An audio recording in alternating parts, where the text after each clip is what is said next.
All right, episode 14 of the lockdown. We have former Australian, Commonwealth, and WBA World Heavyweight Boxing Champion, Big Daddy Lucas Browne. Thank you for coming on the show, bro. Thank you very much for having me, bro. Thank you. Anytime, brother, anytime.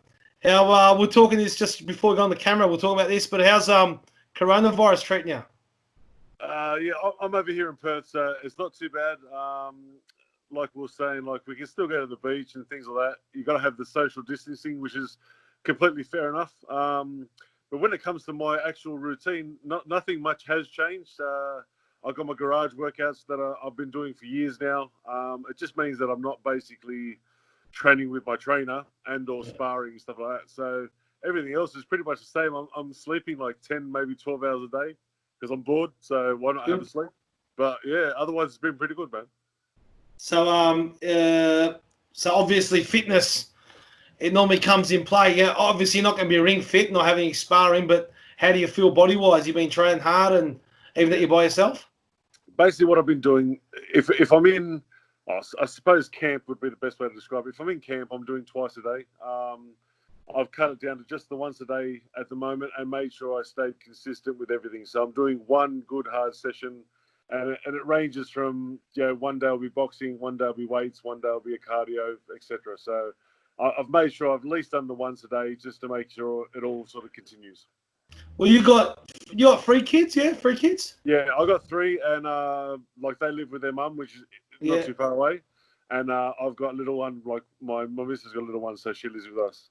And how's that treating you? That's the worst part. She's great, bro. No, see, my 3 kids are 16, 18, older, and 21. So, like, they're doing their own thing no matter what. Yeah, little one's bored as hell, man. So, yeah. How old's the little one? How old's the little 11, 11 now. Oh, 11. Oh, so that's a good age. That's all right. They control a lot. My little ones are 2 and 6. Oh, fucking. I want to kick them. I want to throw them over the side of my balcony, I'm telling you. Wow, awful. Yeah. Shit, very shit age. Oh, I'm over them. Mate, who are you training with at the moment? You're in Perth, but who's your trainer at the moment? His name is Jay Gray, and it's out of Onyx Gym in Bibra Lake. Onyx Gym, yeah, I heard of Onyx Gym. Okay, Jay Gray. What's his? Is he more of a kickboxing coach? I think he started more like that. Yeah, he was very much into the kickboxing and Muay Thai. But over the years has really basically full-time boxing now. So he's got like a good little stable. I'm the only heavyweight, but there's a lot of other younger, smaller guys. When it comes to anything under heavyweight, I don't know what the fuck they weigh or what it's called. Yeah. They're lighter. Mate. But how difficult is it finding sparring in Perth? Because there's a lot of big fellas, but they're mainly kickboxers. And look, you've made that transition from MMA to boxing. Yeah. And mate, you have changed. We're going to talk about your first fight. Like where you've come from, seeing your first fight. Yeah. So I went over your videos again last night. And I'm like, fuck, man. You fought Chagayev like you were. You deserve to win that title. Yeah. But mate, that first 5 fights, you were a shadow of that. Yeah.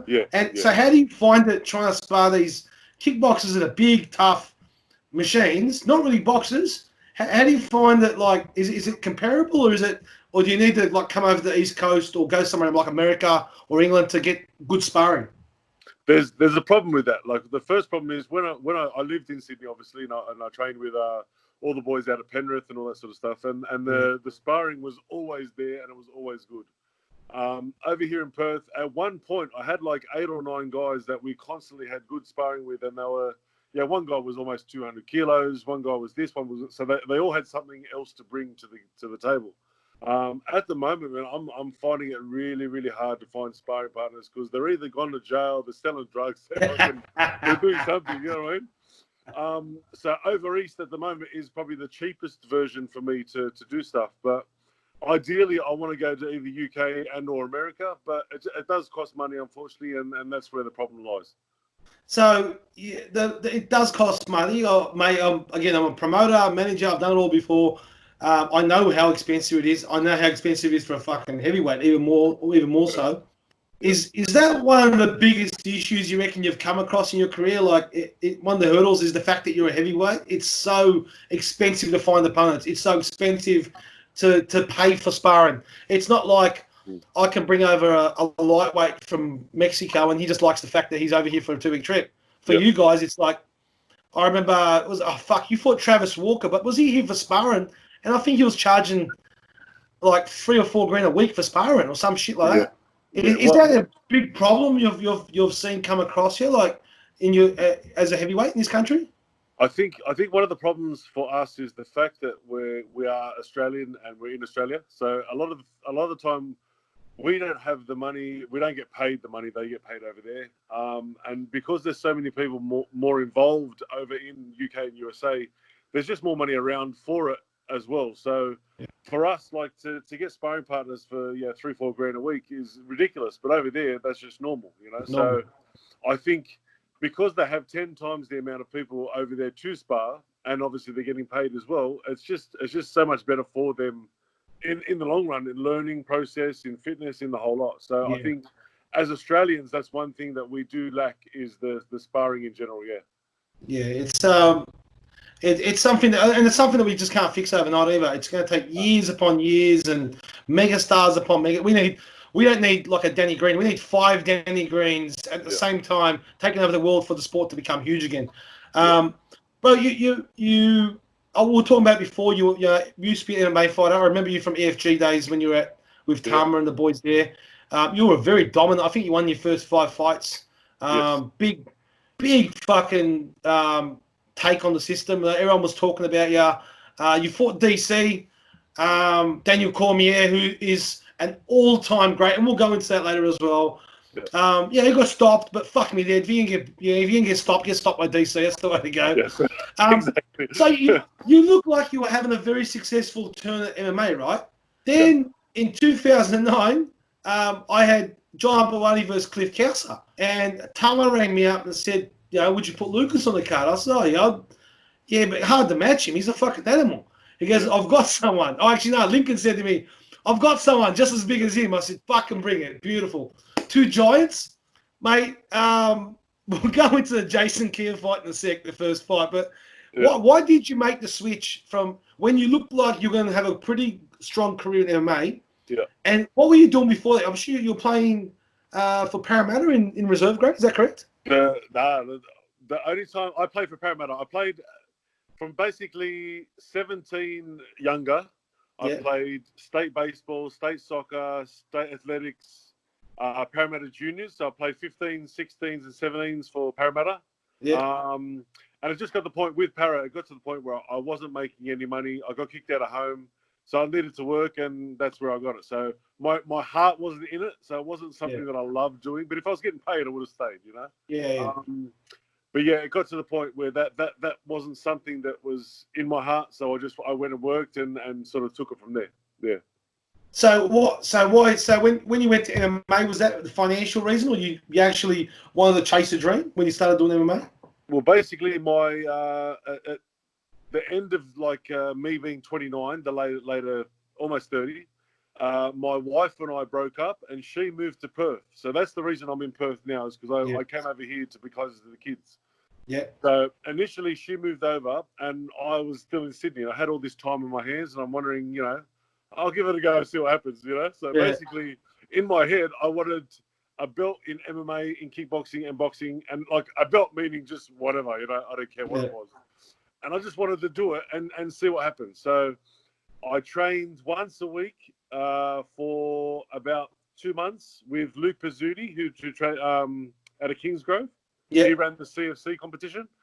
And I basically trained once a week with him. I was still smoking. I'd rock up, have a smoke out the front and all the rest of it. And I said to him, listen, let me jump in. So he put me in with Jeff King, who was from Tama's gym. And the rest is history, Well, it obviously worked for you. But all of your knockouts, I think you won every fight that you won was by knockouts, by punches. Is that correct? Was that maybe a contributor to become a boxer? I think the massive turning point for me was fighting Cormier, as you can imagine. But wrestling wasn't really my thing. If I was on top, I was okay, but if I was on the bottom, I was like a turtle, so it wasn't any good.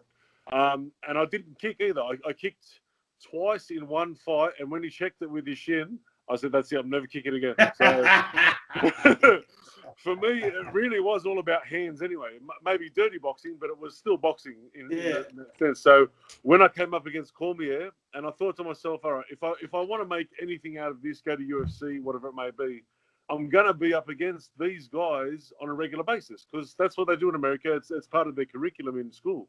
Yeah. So he dominated me something shocking because I'm not a wrestler. I know this. I'm strong, but I'm not a wrestler. And he's the man. So, he basically completely dominated me. And after that, I thought to myself, well, if I'm going to do something and be successful, I'll stick with boxing. So he was very much the turning point for me to make sure that I just stuck with boxing. Well, thank you, DC, for creating Australian Commonwealth and World Champion for us. But I'm gonna tell you something, right? I've known you since just before basically the time I put you in the fight. Yeah. We get along really well. I get along very well with you. I've never had a problem with you. Yep. You are the one fighter I've ever met in my life. One fighter. Then I go, he's not going to win this fight. And you go out and you fucking win. And I go, he's not going to win this fight. And you go out and win. And I think we got to the James Toney fight. Yeah. And, look, James was an old fella. He was not, man. He was way past his best. But who gives a fuck? Yeah. A couple of years earlier, he'd beaten Vasily Girov for the IBF world title. Yep. It wasn't like he was spent, right? IBF cruiserweight. So it wasn't. James Toney is a tough motherfucker, if not one of the toughest fighters of all time. Yeah. And I said that, I remember I was talking to Lincoln. I was actually talking to Browne because Mick Gatto put it on, right? Him and Bryan. Yeah, that's right, yeah. And I said, he goes, who do you reckon? He goes, James Toney's fucking looking the goods. I said, mate, I'm going to be honest. I always bet against Lucas, and he makes me look stupid. I'm betting on fucking Lucas. And, mate, ever since that fucking day, every fight you've had, I've always bet on you, and you just kept on getting up. Look, mate, Dillian White, we'll talk about it. It happens, and we'll go into that. But, mate, you should be so proud of what you've done, because I, as a boxing, I'm supposed to be an expert because I'm involved with it non-stop, didn't have the idea that you were going to get so far, let alone, I was hoping you actually believed that. But, fuck, man, you went above and beyond where you should have went, and I hope you can keep that going. So, mate, we're going into it now. So in 2012, you have your debut in 2009, all right? 2009 with Jason Kerr. Tell us what was going through your head, because I'm going to explain what happened in that fucking fight to all the viewers. But explain to us what happened in that fight. For starters, that was my third fight for the month. So I had a MMA fight. 2 weeks later, I had a kickboxing fight, and that week I had a boxing fight. So that was my introduction into fighting. But at that point, I was just like, we'll see what happens. And then I was in my change room, and I saw him walk past, and I went, "Damn, he's a big boy." He's a fucking monster. Fucking huge. Yeah. I'm 6'5", and at that point I was 6'5", about 117, and I think he was about 6'6", 125. But muscle was huge. He's built like a motherfucker. Yeah, so I thought to myself, all right, jab. Make sure you land your jab. That was it, you know what I mean? And especially back in those days, it was all about my right hand. So as long as I set up something to land my right hand, we'll be sweet. But I was half shitting myself thinking, fuck, what have I just got myself into? So, as the promoter that night, watching these two monsters walk in, just beasts, all right? The whole crowd just being quiet. Everyone's there to watch Hopper versus Kausa, but you two walk in, and the whole place just being quiet and go, wow, these motherfuckers are massive. And Jason, at that point, I think there's still a bike. Yeah, he was, yeah. Back then, and I for fucking 5-6 years. You two both in the ring. He looked like he was scared of you, and you looked like you were scared of him. And for that first round, I don't think one punch connected. No. And the crowd started like, making some noises and shit. Second round comes out, and I remember someone made a noise, and you've gone jab. Oh yeah, you got him. I think you hit him. So he threw a jab back, missed you. And then you're just gone. Oh mate, I swear to you, I reckon I've got the tape at home. I should have watched it last night. You just threw his right hand and boom, dropped him on the spot. Yeah, that's it. You puffed your chest out. You go, I got this motherfucker. I got him. That's it. Exactly. From that day, mate, you've gone upwards and onwards. Like you beat a monster in your first fight. Yeah. Then you beat Colin Wilson 2012 for the Aussie title. How did that feel, mate? Because the Aussie heavyweight title is a very important title in Australian boxing. How did it feel being Australian heavyweight champion? It was good. I was actually supposed to fight Rhino. Would have been a great fight. Yeah. Yeah. Yeah. Mate, you got to mention him. He's a fucking good fighter. Jesus. I was the White Rhino. Yeah, I was booked in to fight him, but he had eye issues, Okay. retina or That's something right. like that. So they put Colin Wilson in. So yeah, I'd never faced a lefty in sparring or in fights or in anything. So in my head, I'm like, fuck, this is gonna be different. You know what I mean? But I think I got punched with a jab twice in the 4 rounds or 5 rounds I went. That's it, and I never got touched otherwise. So I was quite happy with the way I fought a lefty, to be honest. Yeah. He's a very Colin Wilson's. Mate, if he had someone like Jeff Fennick or Bill Morty back in the day looking after him, he could have been. He's a great fucking fighter. Very good fighter. And he's on the cans non-stop. He'll weigh in. He'll go outside his room and drink fucking 24 cans before his fight and walk in drunk. And he still used to put up a fight. Yeah. Mate, I see you've won this Aussie title, and then you started hitting some big names. We talked about James Toney and Travis Walker. Now, you know, people talk like these guys are well past it. James was well past it, right? But you're on the up and he's on the way down. It's the way boxing works. You got to catch him at the right time. You beat him with shutout, basically. It was 119, 111 on most cards, 109 on most cards, wasn't it? Yeah. Then you fought Travis Walker, which, everyone go, he's fucking past it.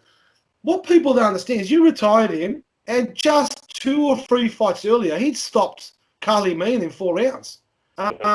He's no fucking bum. He was a very, very good fighter. Yeah. Mate, what was your mentality going into these fights? You're fighting like a ex-world champ, or 2-time ex-world champion. Yeah. You knew he was old, but you knew he was a tough cunt. Yeah. Then you fought Travis Walker, who, mate, had dynamite in his hands and had fought the best. What was going through your head now? Like, all right, sweet, I've won the Australian title, but now I'm fighting proper fucking ex-champs or contenders. What was going through your head? Like what you said with James Toney, I know he was definitely on the way down, but I was nowhere near what I was going to be either. So I was on the way up, like you said. Yeah. So we sort of met in the middle. So the fact that he was a fat fucker doesn't mean he can't fight. You know what I mean? Like he knew how to do everything. He knew how to pace himself. He knew how to fight the right fight and throw the right punches. I think I just fought a better fight with my reach. So from my point of view, it was make sure he doesn't get close enough to give me a 3-4 punch combination. Basically, that was my whole thought process. So I kept away with my jab. I tried to keep my distance, and I think it got to about the 10th or 11th round, and I thought to myself, should I step on the gas and try and stop him and be a mad cunt, or fuck it, I'll cruise and just win the fight. So the last thing I wanted to do was get caught with something silly and lose the fight just because I wanted to be someone special. You know what I mean? So I thought, all right, I'll cruise 11 and 12, win the fight, and we'll carry on. So from that point of view, I was very happy. But he had as you know, he had a massive mouth, and he always talks bullshit. Yeah, I was about to ask. If you can understand what he says, he talks a lot of shit. And he was talking in the fight, come on, white boy, you ain't shit, all that sort of stuff. And I think I broke his jaw because he literally had blood pouring out. He'd never said a word. He was like, imagine an English bulldog breathing. That was him. Like, he was making mad sounds. I think I broke his jaw. Yeah. But he didn't say anything after that. And for me, that was more of a win. So the fact that I shut him up, it was good. Yeah. What about Travis Walker? Like that's you said that's James Toney's a way better fighter than Travis was at their peaks. But Travis still was pretty dangerous. What was your game plan going with Travis Walker? To be honest, I don't think I had a game plan. At that point, I can't remember who was training me. I don't think I had. I still didn't really have proper trainers at that point either. Like Tama was my trainer first, yes. Yeah. When I went to Perth and everything changed, I was sort of bouncing in between gyms, and I didn't have a proper trainer, so I was doing a lot of it on my own. I remember, I think it was the first round, I got clipped just sort of across the back of the head, and I went to a knee and jumped straight back up, and they called it a knockdown. So I thought, shit, this isn't a good start to the fight, you know. Yeah. So I made sure I was cautious enough to sort of keep up on top. I knocked him down a few times over the few rounds, but then I think it was round about 8 or 9. He stepped it up and he just went nuts. He thought, oh, I'll give it one last go. And he went absolute ballistic. And I had to sort of weather the storm. I think a lot of people would have got knocked out at that point, but I sort of was able to weather the storm, and then I knocked him out and stopped in the next round. So for me, they're all very good fights for where I was at. And it made me panic. It made me think. It made me learn. It was like all perfect sort of stepping stones to become a better fighter. Well, you just said it before, stepping stones. Now, what did that do to your confidence, fighting these guys, beating them in impressive ways? It wasn't split decisions or controversial. You beat them fair and square. 2014, you won the Commonwealth title. You're only the third Australian of all time to ever win that title. I don't think, unless you're a boxing enthusiast, completely, people understand how important the Commonwealth title is. It's after the Australian title, it's after the world title. It's probably the biggest title you can win in Australia. You went on and won that. Joe Bugner was the last one in the 70s. That's how big of a title it is.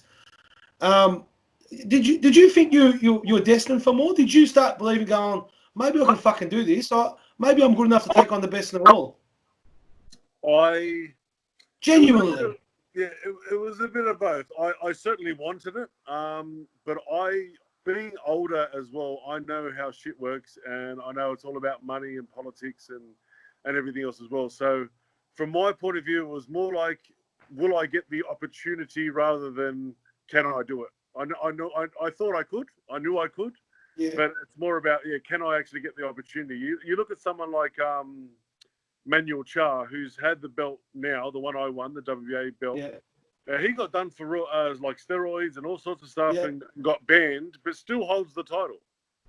Yeah, I got done and got like shafted, and they took the title straight off me. So like, it all depends on who you're with, how much money you got, how much backing, and the politics involved. So yeah, from my point of view, from very early on in boxing, I realised it was about who you know, not what you know, and all that sort of stuff. But your team was a good team. Hack Promotions is not a bum-ass team. I know Philip Fondue. They're not, mate. I've been at a convention with Philip Fondue back in 2013, I think it was, at WBA convention in Indonesia. He's got some fucking pull.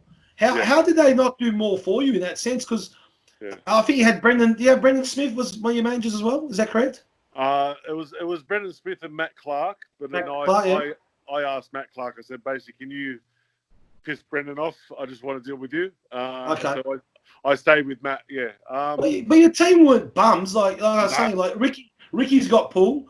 Obviously, being who he is. Yeah. Philip Fondue. Mate, and he's an old man of boxing. I didn't even recognise the fact that he was in your corner in that fucking fight. He was your cutman.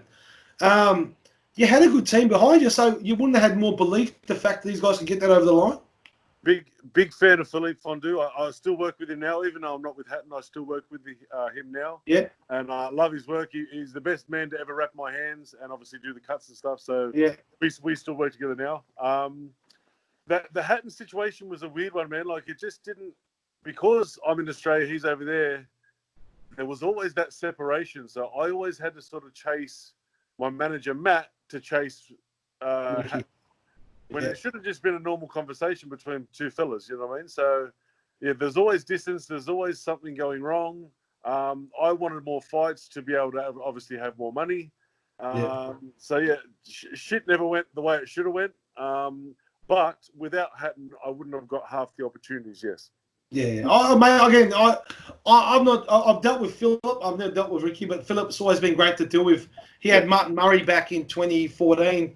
Yep. And when he had a world title fight here with Garth. So Philip's always been a great guy to deal with. Yeah. It's good that he's still in your corner. Yeah. Mate, 2016 comes along, and every boxer's fucking dream happens to you. How did you find out about the world title fight? And how did you feel once you found out? Well, initially, it was supposed to be scheduled for a lot earlier, but they said to me, "Can we give you something ridiculous like 10 grand? But can we give you 10 grand to step aside and let Frezequendo fight?" And through Hatton and through the people, they said, "Yeah, let this happen." I said, "All right." So, unfortunately, one looking back at it now, one thing that happened with all that is that my fights basically became one a year, which really financially fucked me around. But also, I wasn't staying active like I wanted to. So, I finally got the call, but then I had to wait another 6 months before I could do anything about it and all sorts of stuff. So, it was an absolute blessing. But at the same time, I was then fighting once a year, and it really pissed me off. Mate, you got that chance, 2016, but finally you got that fight. Now, before the fight, I was a little bit hesitant. I backed you because I kept losing before that, so I said, "No, I'm not going to. I'm backing him for this. You're off your head." And I said, "I know, but every time I bet against him, he fucking wins." So I'm going for him.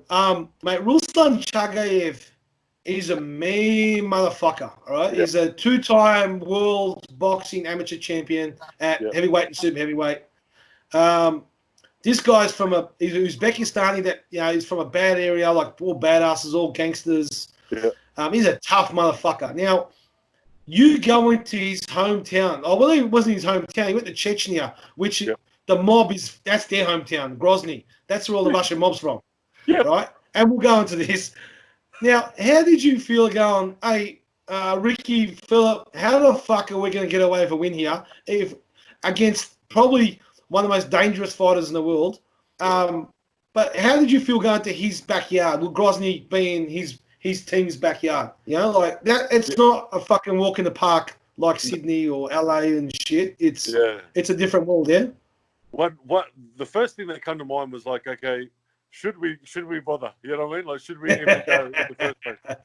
But at the same time, it's like, okay, do I give up a world title shot just because I don't want to go to someone else's country? So we're going to have to sort of do it and hope for the best. You know what I mean? Yeah. So when we got there, honestly, we were treated like an absolute champions, like movie stars. It was really, really good. Like, and I couldn't tell you how well I was treated, as well as like coming from a boy who grew up in Sydney. I'm a Aussie boy who grew up in Sydney, but Auburn, you think of all the Muslim boys, all the rest of it. I've got many Muslim friends.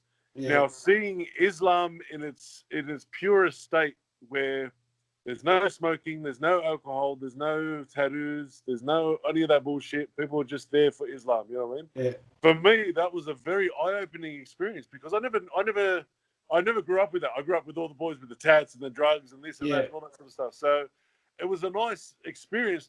I went into every possible mosque I could to take photos and stuff and really experience it. So for me, it was really nice. And the fact that I jumped in on their culture, they also respected me a lot more and treated me so much better as well. So the way I was treated was absolutely sensational. You had Costa help you in that fight, was that right? No, he rocked up on the night. Did he? He didn't say anything to me on the night because he was with the president. Oh, yeah. But he came and saw me in my hotel room the next morning. So he did it on the shifting. Yeah. It's so you've fought Ruslan Chagayev. Yeah, look, he was again on his downward spike. It wasn't his top, but mate, there was 999 punters out of 1,000 wanted to pick to win that fight. That's right. All right, and you come off 3 devastating wins previous to you to get that title and hold it. Yeah. You got dropped in the 6th. You had a really good game plan, all right? So it was Rodney your main trainer? Rodney was your main trainer for that? Yes. Yeah, Rodney's a trainer out of my old gym, right? We're very good mates. Yep. You come out with a really, really good game plan. Probably the best I've ever seen you box, and I haven't seen you do that again since. Yeah. You just pop your fucking jab. You're on your feet. You're popping that jab. Really upset at that little southpaw that he is compared to your 6'5". He was like 6 foot, 6'1" or some shit. Yeah. And you really upset his style. Was that your game plan from the start? To use your jab and stay away? 100%. Yeah. The footwork side of things was definitely the way to go. That's what we were talking about.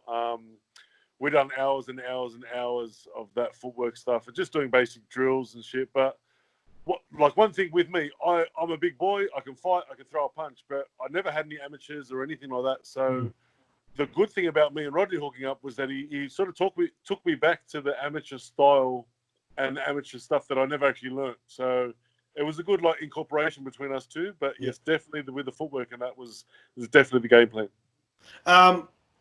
Well, the game plan went a bit rusty about round 6.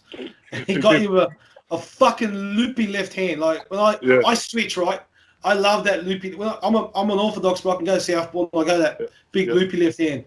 But he fucking got you with it, right? Yeah. You're on your ass, and the whole of Chechnya's looking at you, and they're going wild. What are you thinking? Going, oh fuck, that I didn't like that. Like, what was going through your head? To be honest, he actually knocked me to a point where I sort of opened my eyes on the ground and went, "Oh shit, how did we get here?" So I was like, "I better get up." The fight started. That was it. Yeah. He surprised me because he bent down for like a right body rip. So I was looking at that, and then he hit me with the left. So it disguised it perfectly. And when as I said, when he hit me, I didn't see it at all. So I was on the ground and went, "Fuck, I better get up." And I did. Now I was probably 70-80%. So I still had time. I knew I still had to sort of gather myself. So okay, let's move around as much as we can. But what happened was they made that particular round that I got knocked down. They made it 15 seconds longer. Yes, they did. And the next round, when I started coming back a little bit, 45 seconds shorter. Yeah. What was the goal about that? Did they ever bring that up about what the problem was? But that's what happens when the president of the country is putting on the fight. Yeah. No complaints. There's no complaints box. What happened? Nothing. Yeah. Hey, so, mate, look, one positive that I give them, right? You got dropped in the 6, and you hit, mate. For you to get up from that punch, that's a devastating punch. It's one of the best knockouts a southpaw can give you. Yeah. You got up, and let's be realistic here. You did fight back, but a referee could have called it. You know what I mean? Could have said, "Nah, you're gone. You fucked." They let you go. I think they were waiting for him to ice the fuck out of you. That's what I believe, right? Yeah. He come back out 7th round, and he started popping the jab again. Yeah. And did he get frustrated? Did he think, "Oh fuck, where's this guy coming?" Was he starting to get the shits? I think so. Yes, because again, distance. The good thing about being 6'5", you got the distance. So with the footwork and the distance, I was frustrating him 100%. I don't think that there was much on my punches in regards to they were going to knock him out, but they were definitely annoying the shit out of him. Yeah, because he was lunging. He started to lunge, and that's ultimately how you got him. Dropped him. He started lunging into his punches. Yeah, it looked like he was getting the shits, and I think your style really wrecked what he was about. Yeah. 10th round, he's fucked. You got him. You dropped him. You know he's gone. You finish him off. You poor fucking sod, right? You win the world title, and all you see is everyone rush in. One of your boys are going, "Yes!" And you're looking at him going, "Shut the fuck up, man." That was what my happened? exact Tell words. me. Yeah. My security guard mode came on. Yeah. I realized, like, I knocked him down. Then I looked at my corner, and they said, "Jump on him." I said, "Yes, I am." You know, so I realized the next punches that came through were the messiest looking punches you've ever seen in life. Yeah. But I didn't want to let him off, so I just bang, bang, bang, bang. Just kept hitting him till the ref stopped it, which was great. So I've turned around, both hands in the air, gone yes, and there was not one sound in the whole fucking place. Yeah. So my security mode came on straight away, and then Matt Clark, my manager, jumped in. Oh, was it Matt Clark? Was it? Yeah. Bro, absolute pork chop. Yes. And I've looked around, I've gone, "Listen, shut the fuck up." My exact words. And then we realised we've all sort of turned around, looked at the where the president was sitting, because he had his own little lounge area and stuff. And we thought, all right, we're dead. It's over, boys. It's a good way to die. Everybody die. Bro, why not? It's all on TV at least, you know what I mean? But I looked at and again, one of the best things about that fight was I was introduced by Buffer. You know what I mean? Oh, yeah, that's right. Michael Buffer was there. How mad is that? So every time I watch something like Creed and they introduce, I'm like, fuck, I did that. I did that before. But I looked at Buffer and I said, "Do I get to say something?" Because I wanted the microphone to thank Australia and thank this, thank that. And he goes, "Nope," and walked off. I went, "Fuck, all right." So it was all up to the president. The president was about to storm out, and then he stopped. He listened to a bit, and then he stormed out. And I went, "Fuck, that's it. Let's get to the change room, boys." Anything like funny go on afterwards? Were they still pretty receptive to you and good to you? And yeah. Afterwards was completely fine. Everything was exactly normal. I've got a story for you as well. I'll let you know. Oh, please. Yeah, mad story. But afterwards was absolutely fine. There was no dramas. Even the next day when we were on the way to the airport, we stopped by a massive sign so we could take photos. And we had people, like, all the kids run out like I was fucking Rocky Balboa. Yeah, take a photo. And I was surrounded by like 20, 30 kids, yeah. So, like, it still wasn't anything bad in any way whatsoever. So that was a good thing. To go to my story, we had an open workout. Yeah. And now this particular gym setup they had was fucking phenomenal. Like, all the floors were heated. Like, it was second to none. Like, the quality. Now the open workout, they said, "I get there at 10 p.m. whatever it was, and like Shigave will be finished, and then it'll be your turn." I'm like, "All right, sweet." So we get there, and the president himself is wrapping up.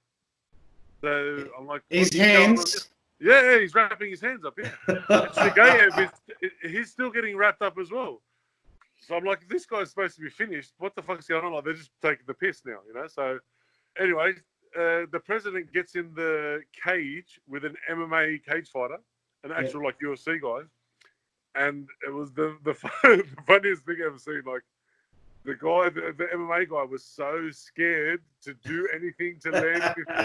So he was like, "Oh," and like everything was so over exaggerated because he's just taking the piss of the president. He full like got knocked down, pretended like he got knocked out and shit. Anything the president did or said, the crowd of, I don't know, it was about 10, 15 people with all their cameras. Yeah! Like, it's the biggest spoilt child I've ever seen in my life. It was fucking unbelievable. Now, Shigayev had his little session, was all filmed. I then had my session, was all filmed. He then jumped into the ring, the president, and the cameras just focused on something shocking. So he's talking in his broken accent. I got my interpreter. We're talking backwards and forwards. He then literally, I shit you not, a 90% power shot into my stomach. out of nowhere. Out of absolute nowhere. Just goes bang. And like, obviously, in my mind, he's testing me. He's testing to see how strong I am in my stomach. And I fucking looked at him with this maddest like glare. And then I looked at my my minders, all armed up and guns and stuff. He looked at me and just went, "Don't do it." Well, fuck, all right. So I had to just smile and say, "Yeah, this guy just punched me straight in the stomach." And I just said, "Thanks for the punch." Thank you, sir. You know what I mean? Yeah. I asked the minder later on, I said, "What would happen if I hit him back?" He says, "We would have shot you." So that's dictator, right? It's a dictator.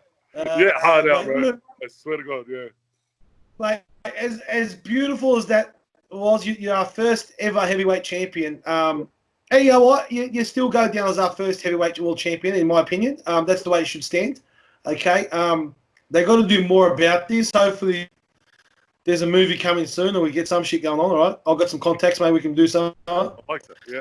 Unfortunately, bro, you've got a positive A test. Right? On your A test, you got a positive for clenbuterol. Yep. Can you tell us about what happened there and how the B test panned out? What happened there? Well, straight away, the first thing that was missed was the fact that I was in Chechnya 3 days before the fight and got a piss test. So I'm like proper VADA test, everything else. Now, I did that, and that was clear. So the test that came back that was negative was the one after the fight. Like after the fight. Yeah. Now, if you know anything about clenbuterol, which I've obviously researched afterwards, it's a stripping agent, etc., etc. So, like, if I've tested clean 3 days before a fight, why would I then take clenbuterol to strip weight, which I don't need to because I'm already fit?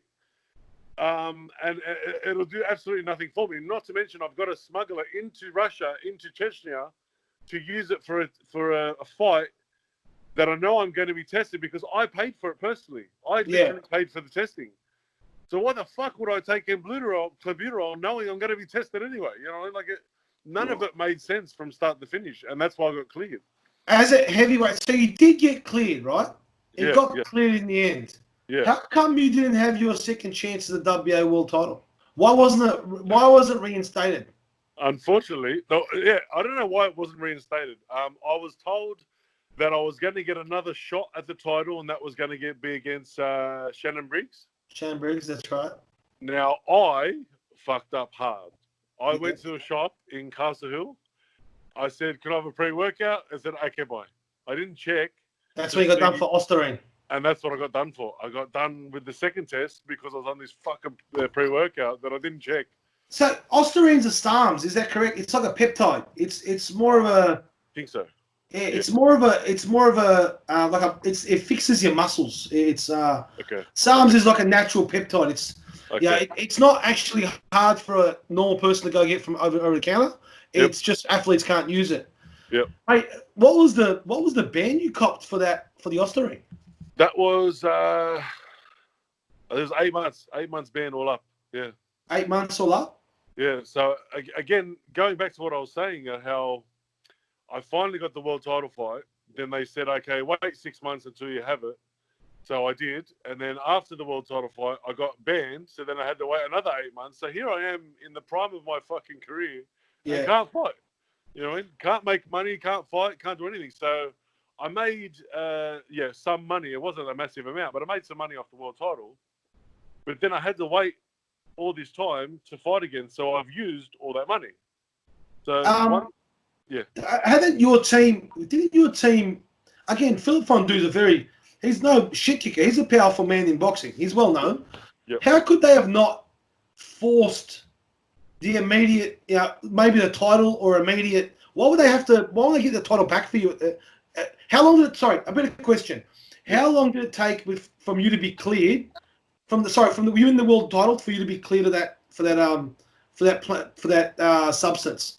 How long did it take? At least 6 months. And it took over a year for me to get the belt. So wouldn't they have just given the other guy at that point, who was it after you? Wouldn't they have just given the fucking interim? They should have. They should have done many things. And like you're saying about Philippe Fondou, his wife is on the board for the WBA. That's right. Yeah, you're right. Yeah, she is. So that's 100% right. Yeah. It could have been done. Yeah, exactly. It's unbelievable. Like the fact that you won, you got cleared. Yeah. You shouldn't have been given a fight for the world title. You should have been given that title. That's correct. That's something they should have done. Yes. Yeah. So, mate, you've come back from your 8-month suspension. Yep. Did you have a fight after that, or did you go straight into the Dillian White fight? This is one of the things I love about Aussie boxing. Now, I've come off being the first ever world champion, all this sort of shit. I wanted to have some sort of warm-up fight before Dillian White. So I arranged it with Paul Nazari to fight on his card. Oh, yeah, punch fight, yeah. Is a shit American. I realised this, all that sort of stuff. But it's just the fact of me getting back into the ring. Yeah. Now, I fought the guy. I carried him for 2 rounds, knocked him out, no dramas. You know what I mean? But the worst part about it was, a week later, I get a call from my manager, Matt Clark. And it's like, okay, you owe us 15 grand. I'm like, what for? You had to pay for the guy. So I got 4 grand for the fight, which is absolutely ridiculous anyway. But then I had to pay 15 grand for the guy's purse and hotel and fucking flights. Yeah, it's bad. So I lost money and all this sort of shit for an absolute fight that was shocking anyway. So yeah, Aussie boxing. Weren't you made aware of this before the fight happened? No, not that I had to pay for it. No. That's fucking ridiculous. That's ridiculous. Yeah. Like, I understand. I've paid for fighters' fights where we're trying to build them. We have to pay for it ourselves to get them on cards.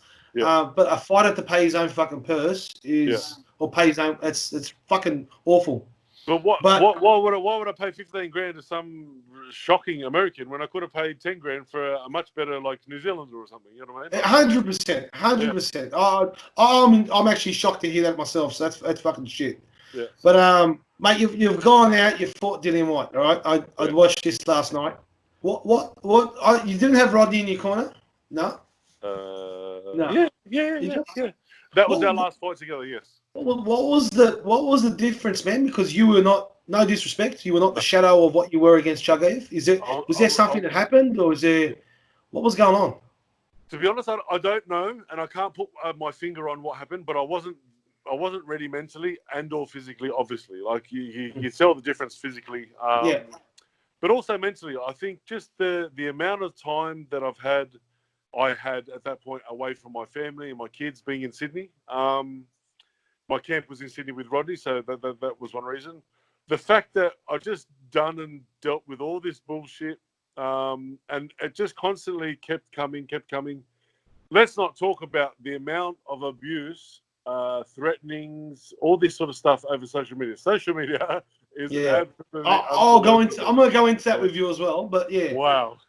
Yeah. So my life basically consisted of trying to get something back for me in terms of credibility in everyone else's eyes. So, I think everything's just sort of caught up to me in a way that I wasn't aware of. But I thought I was fine, but I definitely was not fine. As you can tell, you watched the fight, and I just wasn't even there. You know what I mean?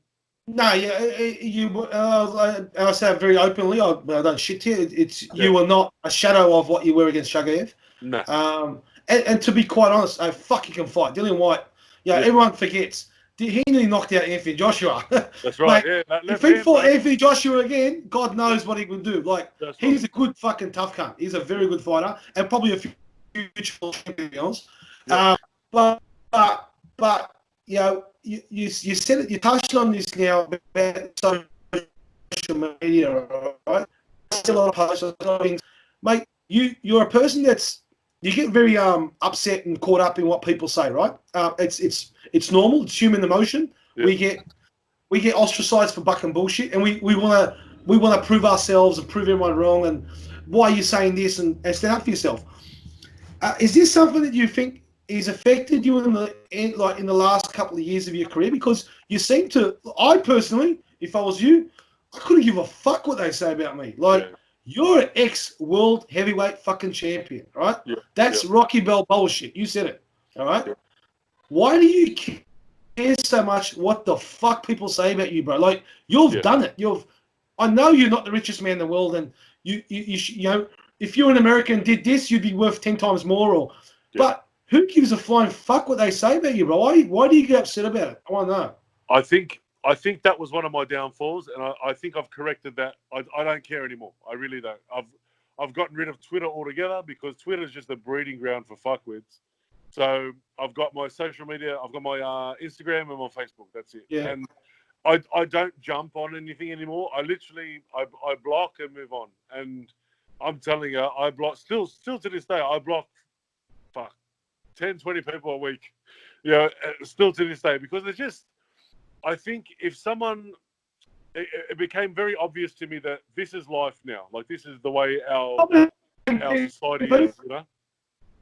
And I think if you look at someone like Muhammad Ali, he would have got crucified by social media for being black, for being Muslim, for the army, for the whole lot. He would have got absolutely crucified. So imagine if he was in the same day and age as I was with the social media. He would have got killed. So I've just got to accept that this is who we are. This is who we are as a society. And people are fucked with. You know what I mean? Yeah. So move on. Yeah, you only hear from haters, right? It's very rare you hear from the people that tell you how good you are. It's very... What stands out, 100 comments, 2 haters, and you can't see the 98 other comments. You only see the haters, right? Yeah. But during the Gallen Hall fight, right, it's very, very simple in the sense that you haven't been given the opportunities that if there was Jeff back in the day, Bill Morty back in the day, whatever it is, you would have been a superstar among superstars in this country, right? Yeah. You weren't given the opportunities, but are you a bit? I wouldn't call it spiteful. Are you angry at the fact that because I read it, I remember the post you put up. Before the Gallen fight. And, mate, look, I reckon that was the best footy fight I've ever seen. It was a great fucking fight, the 6 rounds. It was a good fight. But there was a lot of shit leading up to it. What made you tick so bad with the comments? Because I know you got emotional, you said some shit you probably didn't mean, right?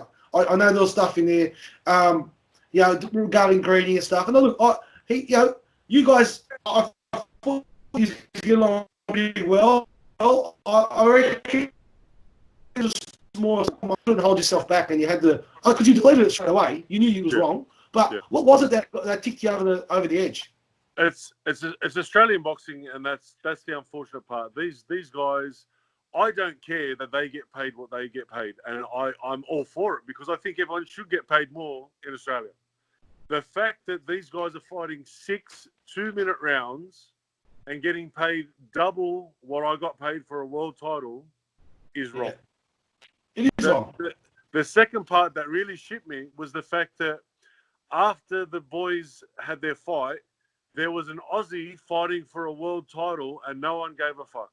No one watched, and most of the venues turned the TV off. So Paul Maloney's fighting for a world title and no one cares because the football players are finished. So for me, that really, really shit me a lot. I've heard different things. I'm actually talking to Matty Rose after this just to have a chat and then see where. I was about to bring him up. Yeah, I was about to bring him up. I've got no problem with Matty Rose at all. He's great, man. Awesome, mate. He's awesome. Yeah, I've only met him the one time, so I can't say anything about Matty Rose other than he puts on a good show. You know what I mean? Mate, if Matty's going to be helping you at this end of your career, believe me, Matty gets a fucking job done. He's a good guy to have. Very, very, very good worker. Yeah. Well, I've heard that Mark Hunt is getting offered like $800,000 to fight Gallen. Now, if someone offered me anywhere near that money, I'd take it in a heartbeat. You know what I mean? I'm getting offered something like 60 or 100,000, where Mark Hunt's getting offered 800. Now, again, what the fuck's going on there? Like, this is what shits me about Aussie boxing. If they offered me 400, 500,000, I'd take it in a heartbeat. I'd fight them both. Beautiful. All right. So, a question to you is, deservedly, you fighters should be getting more money, like the proper fighters. Mate, you're talking about a former world champion in yourself, right? And, Andrew Maloney and Jason Maloney, they're fucking freaks, and I can't wait to have them on the show. They're good kids. You deserve to get so much more than... And look, Gal's a good bloke. He's a fucking great bloke, and he does a lot for the community. He's a very big name. But unfortunately, bums on seats is what sells tickets, and that's what they get paid for. Yep. Do you think it's a smarter option for yourself to go up to someone like Matt Rose and say, all right, Matt, I believe I'm worth $500,000. Let's build this up that I get fucking $500,000 to fight this bloke or the winner of this fight. Is it worth you taking a pay cut at 50 or 60 or 70 grand for 1 or 2 fights, increasing it with increments every couple of fights? Because it is probably a fight that if you want to be worth $500,000, it's going to take you 2 fights. Is this something that you would consider? Is this something that I know you don't want to fight in Australia no more, and I don't fucking blame you. Me and you have been personally through the bullshit that people put on the table. Matt Rose is a legitimate, if not one of the best promoters in this fucking country. Yep. If he says he's going to do something, he fucking does it. Yep. Now, would you take the opportunity from someone like that and said, look, I want to build you for the next couple of fights, and you take the winner of Hunt and fucking Gallen? Is that something you'd consider? Yes and no. I totally agree with what you're saying. But in saying that, the times I get offered a fight aren't 50, 60, 70 grand. They're 3, 4, maybe 5 grand. Like, I've fought so many shows in Australia that I've got paid 3 grand for. The Julius Long fight up in Queensland, 3 grand. You know what I mean? Like, so if they were offering me that sort of money, I'd fight here more often, 100%. When it comes to it, though, like if I was to fight for the same sort of fight in UK or America, I'd be getting paid triple. So from my point of view, I start at, say, I don't know, 150, 200 grand over in UK and America. You know what I mean? Yeah. Aussie dollars I'm talking about. Yeah. So if I was to win those fights, I'd be getting paid 500 grand as well. So it's a bit of both. Like, yes, if they'll offer me more money, I would do it. But at the same time, they're not at the moment. Yeah. Well, a fight that they keep talking about, and I like this guy a lot. I think he's got a good future. But I think he's got a long way to go. All right. I do like his style, and I think he's a true heavyweight fighter. Dempsey McKean, right? They keep talking about you fighting Dempsey. Yep. I know they've offered you to fight. You've turned it down. I think you took it and then you turned it down. Yep. I know the money wouldn't be right. All right. Like, mate, when I was talking to you, I'll say it straight out on this. We were talking 60, 70, 80 grand a fight, right? That's what we were talking about. I wouldn't even piss in your pocket for anything less. Yeah. I'm presuming that you weren't getting anything close to that for a supposed fight with Dempsey McKean. Is that correct? It ended up being, I think the offer was 60 grand. So it was there. Oh, no, that's a pretty good payday in Australia. But prior to that and prior to all the other, there's so much bullshit that went on that I'm just like, fuck it. You know what I mean? Like with the Hopewadi fight, all that sort of stuff, like it was no one's fault in particular. Obviously, shit just went wrong. At first, Bowie pulled out. So that went ass up there. Then I got cut, and then it went ass up again. So there was supposed to be a lot more money involved and a lot of things that went on, and it just didn't because shit happened. You know what I mean? So we've all come to an agreement of what was going on, and it's all sorted. But it wasn't the money I was supposed to be getting, and it wasn't the fight I was supposed to be getting either. So I just, at that point, I just went, listen, fuck Australia.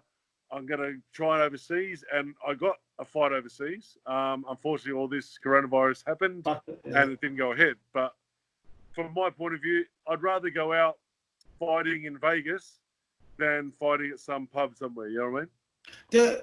Do you think?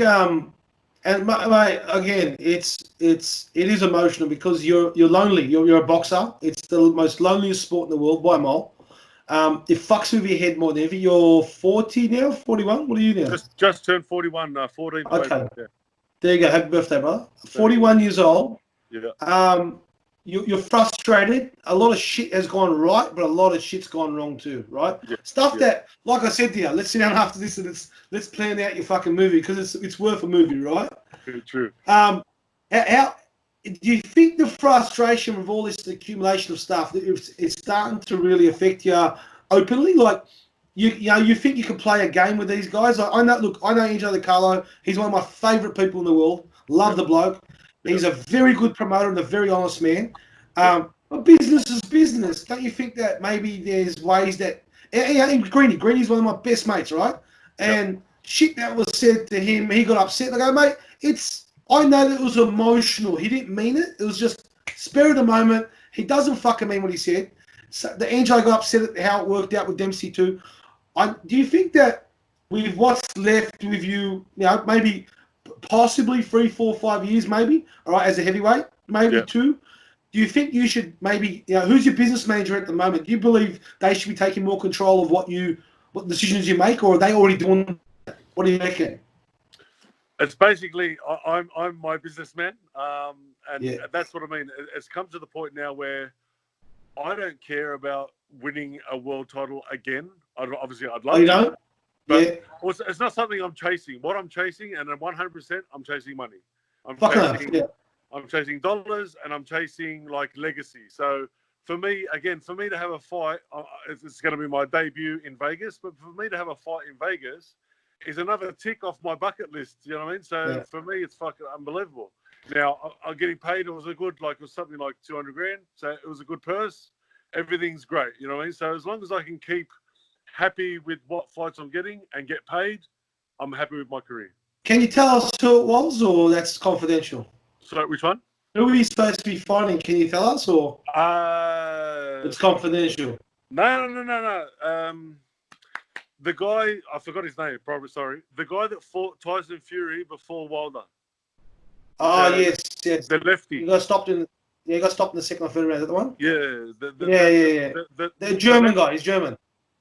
Sweden. Swedish. Yeah, I know who you're talking about. Oh, that's a good fight for you. It was a great fight. Yeah, he's 6'5", everything. So it was supposed to be him, but then he got an injury, so he pulled out. And I was going to fight a guy, funny enough, from fucking Chechnya. His name was Davtayev. So a very hard-hitting Russian, 6'5", same weight as me, and his record was something like 19-0, great record, you know. And that was the Vegas fight, and that was going to be a massive fight, you know. So you're working in with Top Rank presently? That's a Top Rank show, obviously, or no? It was like you said with Philippe Fondue. He put me on to a particular lawyer / promoter his name is Leon Margules from Warriors Boxing. Yeah, he's very good. Yeah. Yes. Yeah. So he helped me with the WBA title and getting it back and all that sort of stuff legally, and he's been on my side as pretty much the promoter as well. So my steady people are Leon and Philippe at the moment. Yeah, Leon's really good as well. Yeah, he's very good what he does. He's been there for years. Hands in everything. Yeah. Yeah. Mate. So you've said it before. Just for all the haters out there, there's gonna be some haters out there. There's gonna be some fuckwits talking crap and everything else. Yeah. You got hurt in Dillian White fight. That was you got ice, right? And it's boxing. And me and Hopper spoke about this. Yeah. You're talking about heavyweights. Yeah. You could be the biggest, toughest bloke in the world. You walk into a punch, you're going to sleep. Right? Doesn't matter who you are. Yeah. Doesn't matter who you are. It happened to Anthony Joshua. It's happened to Muhammad Ali. It's happened to fucking Tyson. And of course, it would happen to you if you walk into a punch. Yeah. When you got knocked out by Dillian White. Yeah. How did it affect you? Like in the immediate and then aftermath. This is dead set truth. I woke up. I was in the ring when I woke up, but I thought to myself, my first thought was, "Fuck it, I'm going home." Yeah. You know what I mean? I was actually happy that I was going home. I wasn't embarrassed. I got knocked out, of course, and I can accept that. But I knew personally that I wasn't right. I wasn't ready, and I just wanted to go home, and I was happy with that. So in the aftermath, how did you feel? Like looking back at it a couple months after, a couple weeks later. It was all right. You get beat up.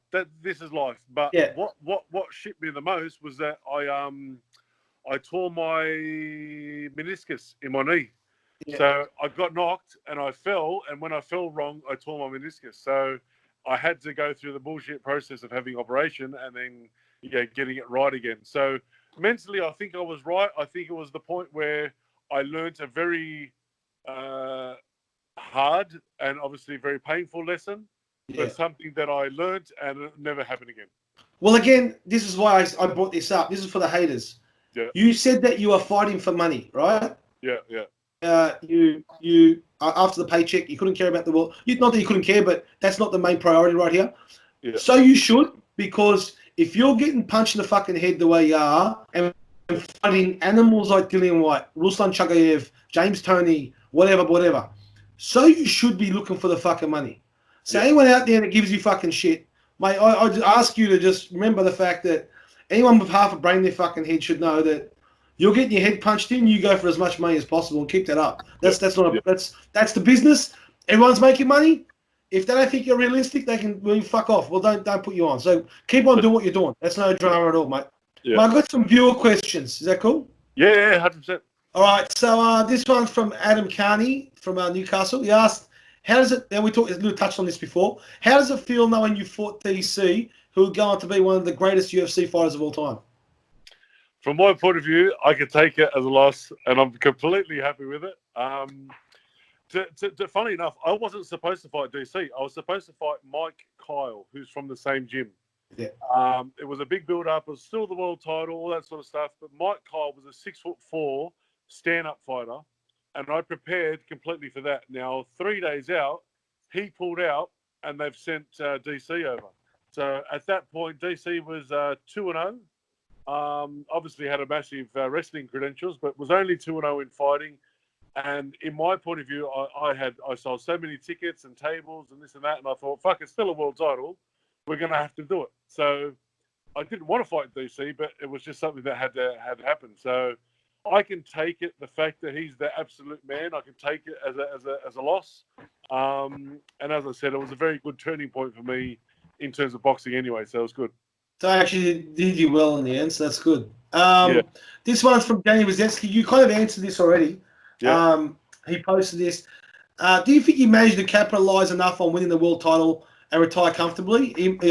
Lesser fighters have ridden off into the sunset without winning the world title. We've touched on this. So you obviously aren't too happy about, obviously what you've made in the sport. Yeah. This is the point that you sort of touched on as well, but it's all about money for me now, because prior to that, I wasn't worried about having shittier fights and shittier pays, because it was about getting a world title. Now, I finally got the world title, was supposed to progress to possibly fighting Klitschko or someone like that at that point, and getting, maybe a million or a couple of mil or whatever it may have been, and set me up for life. But I basically got pushed all the way down to square one and had to sort of build myself back up again. So winning the world title was everything, but then they took everything away from me all at the same point. So right now, I've won a world title, but I have nothing. I own my cars and I rent a house. I don't own a house. I don't own anything. So one thing that is massive for me right now is that this is my job.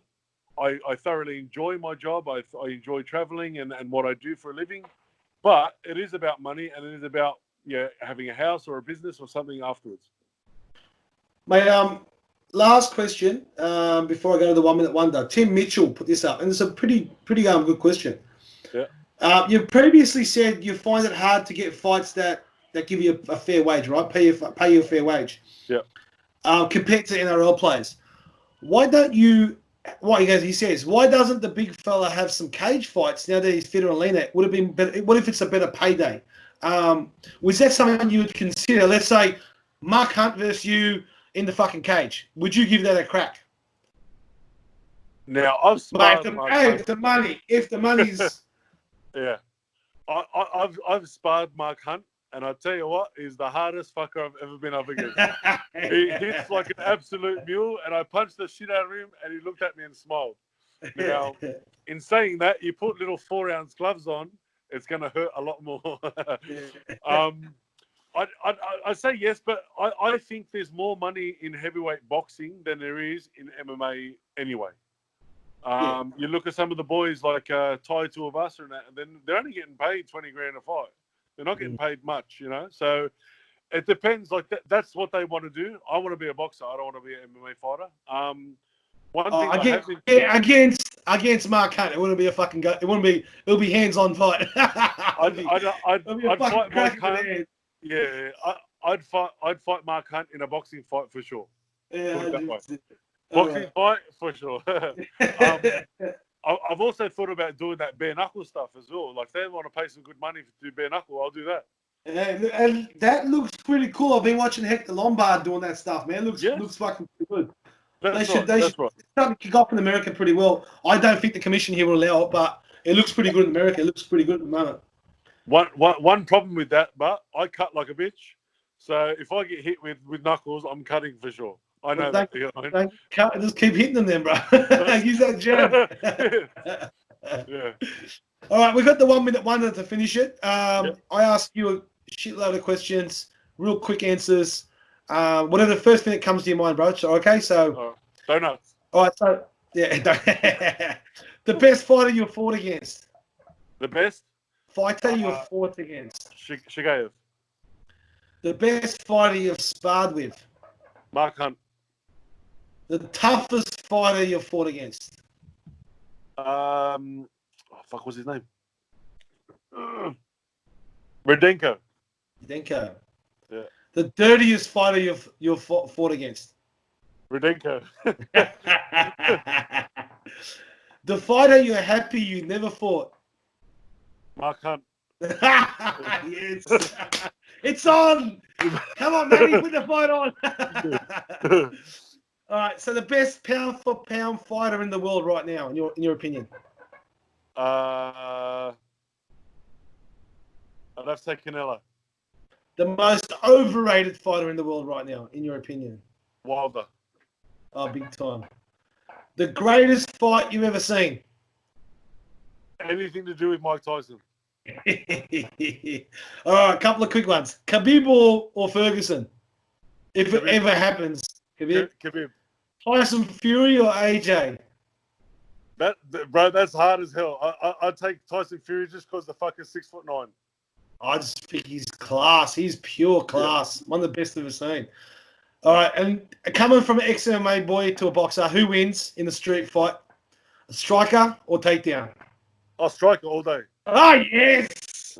Yeah. Good way to finish, Lucas Browne. Mate, look, brother, thank you for being so honest here. It's been awesome having you on the show. I'm going to have you on again soon, I'm sure. Yeah. You're a fucking great dude, cracker bloke. I hope to God you get more chances at this. Talk to me about this movie. Let's get something going, because I could play you. If you just painted me white, I could play you. You're a bit short, yeah? Don't get fucked. I'll play chugga if I can play chugga if I can. Yeah, very true. All right, brother. You take care. I thank you so much, brother. I wish you nothing but the best. Okay. I hope you succeed in everything you do.